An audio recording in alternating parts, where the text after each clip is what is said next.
Realme 7 आई protection settings. नमस्कार दोस्तों, स्वागत है आप सभी का तिकराज यूट्यूब चैनल पर। तो दोस्तों, आज के इस वीडियो पर मैं आपको बताऊंगा कि कैसे आप जो है आई प्रोटेक्शन सेटिंग अपने मोबाइल पे इनेबल कर सकते हैं या फिर कैसे आप सेट कर सकते हैं। तो अगर दोस्तों आपको भी जानना है ये सेटिंग कैसे किया जाते, तो आज की इस वीडियो को आप पूरा ज़रूर देखें। वीडियो देखने के बाद आपको पता चलेगा कि कहाँ पर जाना और कैसे आपको आई प्रोटेक्शन इनेबल करना है। वीडियो शुरू करने से पहले अगर आपने चैनल को सब्सक्राइब नहीं किया है तो सब्सक्राइब करके बेल आइकन को क्लिक करें।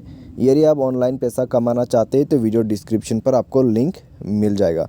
किसी भी प्रॉब्लम के रिगार्डिंग पर आप हमें ट्विटर पर फॉलो करके मैसेज कर सकते हैं। तो चलिए दोस्तों, आज के इस वीडियो को शुरू करते हैं। तो दोस्तों, सबसे पहले हमें सेटिंग ओपन करना है एंड देन आपको जाना है डिस्प्ले एंड ब्राइटनेस पर। उसके बाद दोस्तों यहाँ पर आपको कहाँ पे मिलेगा, आपको मिलेगा आई प्रोटेक्शन सेटिंग आई कंफर्ट के नाम से। ठीक है, ये जो आई कंफर्ट सेटिंग है यही दोस्तों आपका जो आई प्रोटेक्शन है वो यहाँ पर करते हैं।